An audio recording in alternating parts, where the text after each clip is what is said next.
ഇപ്പൊ കരിയറിലെ ഈ അങ്ങനെ അധികം ആളുകൾ പിക്ക് ചെയ്യാത്ത, അതായത് നായിക നടിയായിട്ടൊക്കെ നിൽക്കുന്ന ആളുകൾ പിക്ക് ചെയ്യാത്ത റോളുകളും ചെയ്തിട്ടുണ്ടല്ലോ. ഇപ്പൊ ഷെർലക് ഹോംസിലെ ആ ഭാര്യ, അതെ അത്രയധികം ഭർത്താവിനെ വെറുപ്പിക്കുന്ന ഒരു ഭാര്യ. അതെ അല്ലെങ്കിൽ റോൾ മോഡൽസില് ഇങ്ങനെ ഒരാളെ കല്യാണം കഴിച്ചിട്ട് അയാളെ ഡിവോഴ്സ് ചെയ്തിട്ട് അവിടെ 4 മണി വാങ്ങിച്ച് സുഖമായി ജീവിക്കാന്നൊക്കെ പറയുന്ന അങ്ങനത്തെ നല്ല പ്ലാൻ. സുഖമുള്ള സ്വപ്നം അല്ലേ. അതെ, ക്രേസി ആയിട്ടുള്ളൊരു ആള് ഇങ്ങനത്തെ റോൾ പിക്ക് ചെയ്യുമ്പോൾ ഇത് ജഡ്ജ് ചെയ്യോ ആളുകള്? എനിക്ക് എന്നെ ഇനി ഇങ്ങനത്തെ നെഗറ്റീവ് ഷെയ്ഡിലേക്ക് മാത്രം വിളിക്കോ? അങ്ങനത്തെ ഇൻഹിബിഷൻസ് ഒന്നും ഉണ്ടായിട്ടില്ലേ? എനിക്ക് അങ്ങനത്തെ ഇൻഹിബിഷനേ ഇല്ല. ആ ഇല്ലാത്ത ആ ഒരാളാണ്. ഞാൻ അങ്ങനെ ജഡ്ജ് ചെയ്യാത്തൊരു ഒരാളാണ് ആക്ച്വലി.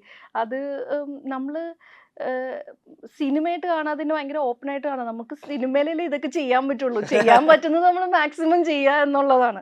അത് നമ്മൾ വേറൊരു ഒരു ഏഹ് ഏഹ് ആക്ച്വലി വേറൊരാളുടെ കഥയില് വേറൊരാളായിട്ട് ജീവിക്കാൻ പറ്റുകയാണ് അല്ലേ? ഉം, ഉം, അത് ഉം, ഉം, ഉം. നമ്മളായിട്ടല്ലല്ലോ നിൽക്കുന്നത്. അപ്പം മാക്സിമം അതാവാൻ പറ്റുക, അത് അതില് അങ്ങോട്ട് ഹാപ്പി ആയിട്ട് ചെയ്യുക എന്നുള്ളതാണ്. അതിൽ കൂടുതലൊന്നും ചിന്തിക്കാറില്ല ഞാൻ.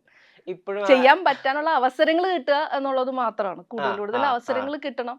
ഇതിങ്ങനെ കൂടുതൽ കൂടുതൽ ഗുഡ്, ബാഡ്, അഗ്ലി ആ keep doing okay whatever okay it is. Okay like അത് ചെയ്യാൻ പറ്റുക എന്നുള്ളതാണ്. അത് ചെയ്യാൻ പറ്റുന്ന അവസരങ്ങൾ കിട്ടുക എന്നുള്ളതാണ് ഇമ്പോർട്ടന്റ്. Okay okay okay.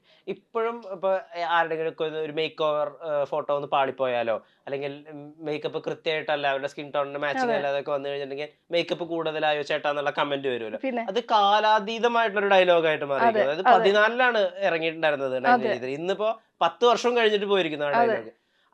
അന്ന് ചെയ്യുമ്പോ ഇതിന് ഇതിന് കുറെ കാലത്തൊരു ലൈഫ് ഉണ്ട് ഈ ഡയലോഗിന്. അതായത് ഇപ്പൊ എന്താ പറയാ, നീയൻ മോഹവല്ലി എന്നൊക്കെ പറയുന്ന ഡയലോഗ് പോലെ ഇത് ഉം. കുറെ കാലം നീണ്ടു നിൽക്കും, അങ്ങനെ ഒരു തോട്ടൊക്കെ ഉണ്ടായിരുന്നു ആ സമയത്ത്. ഇല്ല, അങ്ങനത്തെ ഒരു തോട്ടും ഉണ്ടായിരുന്നില്ല. ആക്ച്വലി ആ സമയത്ത് ഐ എൻജോയ് ഡൂയിങ് ഇറ്റ്. ആ ആ ഇത് ചെയ്യുമ്പം I really enjoy doing it. ഇപ്പം മേക്കപ്പ് ഇങ്ങനെ ചെയ്തിട്ട് ഷൈൻ ചേട്ടൻ്റെ അടുത്ത് പോയി നിന്നപ്പോൾ ഷൈൻ ചേട്ടൻ ഇത് പോരാ കുറച്ചും കൂടി. ഓവറാക്കണം. ആ അപ്പൊ ഞാൻ ഇതെന്താ ഇത്രയും, എനിക്ക് അതിന്റെ എന്താണ് അതിന്റെ ഇമ്പാക്ട് എന്ന് എനിക്ക് അപ്പം മനസ്സിലായില്ല. പിന്നെ പോയിട്ട് വീണ്ടും മറ്റേ ബ്ലഷ് ഒക്കെ ഭയങ്കരമായിട്ട് ഇട്ടിട്ട് അങ്ങനെ പോയി നിന്ന് അപ്പൊ എനിക്ക് ആ പ്രോസസ്സാണ്. പ്രോസസ്സ് ഭയങ്കര ഇമ്പോർട്ടന്റ് ആണ്. ആ പ്രോസസ്സ് ഞാൻ ഒരുപാട് എൻജോയ് ചെയ്തിട്ടുണ്ട്. ആ ഉം, സമയത്ത് നമ്മൾ തന്നെ കുറെ ചിരിച്ചിട്ടുണ്ട്. നിവിന്റെ കൂടെയൊക്കെ ഒരു സീൻ, അങ്ങനത്തെ സീൻസ് പെർട്ടിക്കുലർലി ചെയ്യാൻ പറ്റുക എന്ന് പറയുന്നത് ഹാർഡാണ്. അത്രയും നിവിൻ ചിരിക്കും. ഉം, ഉം, ഉം, അപ്പൊ ഉം, ഉം, നമ്മളും ചിരിച്ചു പോവും.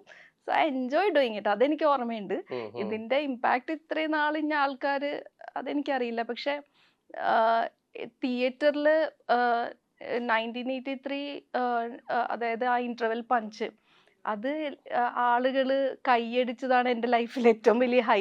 ഇതാണ് ഞാൻ ഇനി ചെയ്യേണ്ടത്. അതൊരു ഹൈ ആണ്. സിനിമ പ്രൊഫഷൻ ആക്കാൻ തീരുമാനിച്ചപ്പോഴാണ്. അതെനിക്ക് അന്യറസിൽ ചെയ്തപ്പോഴും ഉണ്ടായിരുന്നു. ആ ആ ഓക്കെ ഇത് കൊള്ളാം, ആ പരിപാടി കുറച്ചും കൂടി ഉം, ചെയ്യാൻ ഉം, പറ്റുമായിരിക്കും ഉം, എന്നുള്ളത്.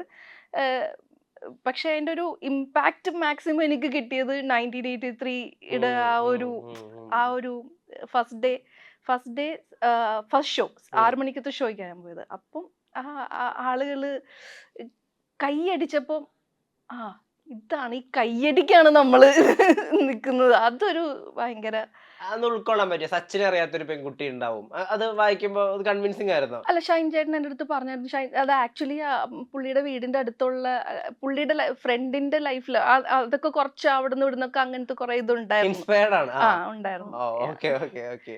അപ്പം ഈ അത് ശ്രീനിധിയുടെ ഫിൽമോഗ്രഫി എടുത്ത് നോക്കുകയാണെങ്കിൽ തന്നെ ഇപ്പൊ മലയാള സിനിമയുടെ ബെസ്റ്റ് സിനിമകൾ എന്ന് പറയുന്ന കുറെ സിനിമകളിൽ ഇപ്പൊ അന്നയും റസൂലും, 1983, ഭീഷ്മപർവം. ഉം, ഭീഷ്മപർവം എന്നൊക്കെ പറഞ്ഞാൽ പോസ്റ്റ് കോവിഡ് നമ്മുടെ ഒരു ഉം. കാഴ്ചാശീലം തന്നെ മാറ്റിയ അതെ അതെ സിനിമകളിൽ അതെ അതെ ഒന്നാണല്ലോ. അതെ. ഇങ്ങനത്തെ വർക്കുകളിൽ ഭാഗമാവുക, അതായത് ഫിൽമോഗ്രഫിയിൽ ഇങ്ങനത്തെ പ്രധാനപ്പെട്ട സിനിമകളൊക്കെ ഉണ്ടാവുക, ഇതിന് ഇതിന് ഒരു ആക്ടർ എങ്ങനെയാവേണ്ടത്? അയാളുടെ സ്കിൽ സെറ്റ് നന്നാവുകയാണോ വേണ്ടത്, അതോ അയാളുടെ കോണ്ടാക്ട്സ് നന്നായി മെയിൻറ്റെയിൻ ചെയ്യണം, എന്താ ശരിക്കും അതിന്റെ ഒരു എനിക്ക് തോന്നുന്നു പ്രോസസ്? എല്ലാം വേണം. ഉം, ഉം, ഉം. എല്ലാത്തിന്റെയും ഒരു അംശം വേണം. അംശം വേണം. ഡെഫിനറ്റ്ലി. നമ്മൾ ആളുകളായിട്ട് ഇന്ററാക്ട് ചെയ്യണം. നമ്മൾ റെലവെന്റ് ആയിട്ട് ഇരിക്കുക എന്നുള്ളത്.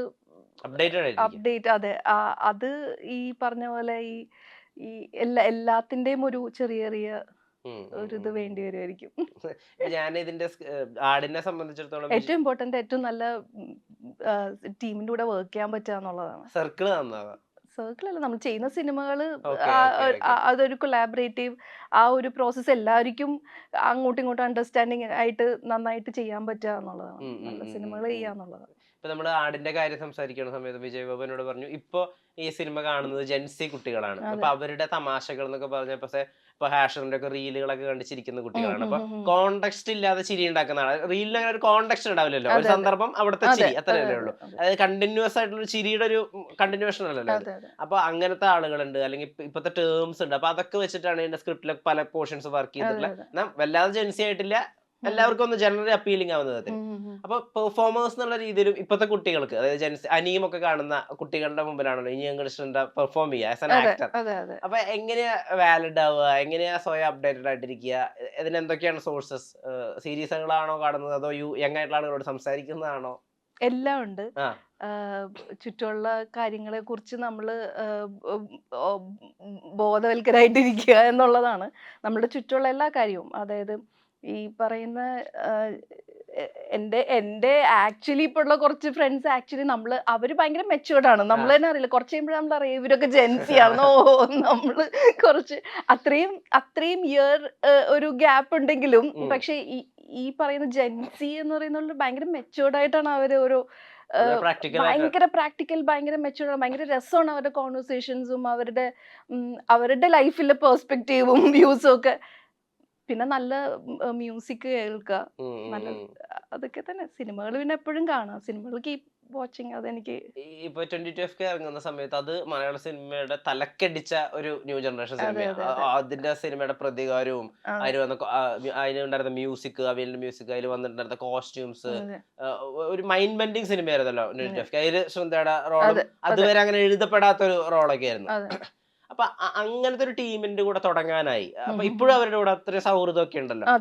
അങ്ങനെ തുടങ്ങാനായത് ഒരു വെൽ സ്റ്റാർട്ടാണ്, നല്ല ഒരു ബിഗിനിങ് ആണ്. അങ്ങനെ തോന്നി? ഉറപ്പായിട്ടും 100%, അതിലൊരു സംശയമില്ല.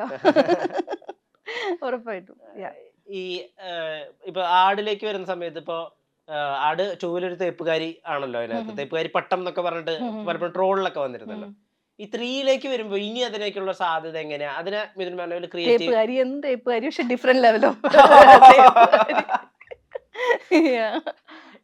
ഇതില് കുറെ 2 ടൈം സോണുകളൊക്കെ ഉണ്ടെന്ന് പറയുന്നു, ഒരുപാട് സർപ്രൈസിങ് എലമെന്റ്സ് ഉണ്ടെന്ന് പറയുന്നു. എങ്ങനെയുണ്ട് ഈ പുതിയ ആടിന്റെ ലോകം? ഭയങ്കര ഡിഫറെന്റ് യൂണിവേഴ്സ്. എന്നെ സംബന്ധിച്ച് ഞാൻ എല്ലാവരുടെ പറയാതെ എനിക്ക് ഭയങ്കര അപ്ഗ്രേഡ് കിട്ടിയ കുറെ കാലത്തിന് ശേഷം, ലൈക്ക് കുറെ കാലമല്ല, I think maybe first time അങ്ങനെ ഒരു സിനിമ കണ്ടവർക്ക് അറിയാൻ പറ്റും. എൻ്റെ ഒരു ലുക്കും കാര്യങ്ങളും മൊത്തം പരിപാടികളൊക്കെ കുറച്ച് ഡിഫറെന്റ് ആണ്. അത് ഭയങ്കര സന്തോഷം. എൻ്റെ അടുത്ത് ആട് അനൗൺസ് ചെയ്തിട്ട് എൻ്റെ അടുത്ത് വിജയ് വിളിച്ച് ഇതിനെക്കുറിച്ച് നമ്മൾ സംസാരിച്ചപ്പോഴും he was also excited, everybody was excited ഇതിനെക്കുറിച്ച് പറയുമ്പോൾ. ഓ തമ്പുരാട്ടി തമ്പുരാട്ടി. സോ അത് ഭയങ്കര ഒരു നല്ലൊരു എക്സ്പീരിയൻസ് ആയിരുന്നു. ഇത്രയും സമയം ഒരുങ്ങാനിരിക്കുക. നമ്മളൊരു ക്യാരക്ടറിൽ കയറുമ്പം കോസ്റ്റ്യൂം ഭയങ്കര ഇമ്പോർട്ടന്റ് ആണ്. കോസ്റ്റ്യൂം ഇടുമ്പോൾ തന്നെ അതിന്റെ ഒരു പകുതി നമ്മള് അതിലോട്ട് ആവും, പിന്നെ ഇന്നാവും. അപ്പം ഈ പറഞ്ഞ പോലെ ഈ ക്യാരക്ടറിന്റെ ഈ ഇതൊക്കെ ഇട്ട് കഴിയുമ്പോ തന്നെ നമ്മൾ അറിയാതെ ആ ബോഡി ലാംഗ്വേജ് ഒക്കെ ഒരു തമ്പുരാട്ടി വൈബൊക്കെ പിടിച്ച്. So that was fun. Actually I enjoyed a lot. പിന്നെ കുറച്ചും കൂടി ഇതില് ഇനിയിപ്പം പാർട്ട് 2 വരുമ്പോ അതിനെ വേറൊരു വരും. അതെ, അപ്പൊ അതിന്റെ ഒരു എക്സൈറ്റ്മെന്റ് ഉണ്ട്.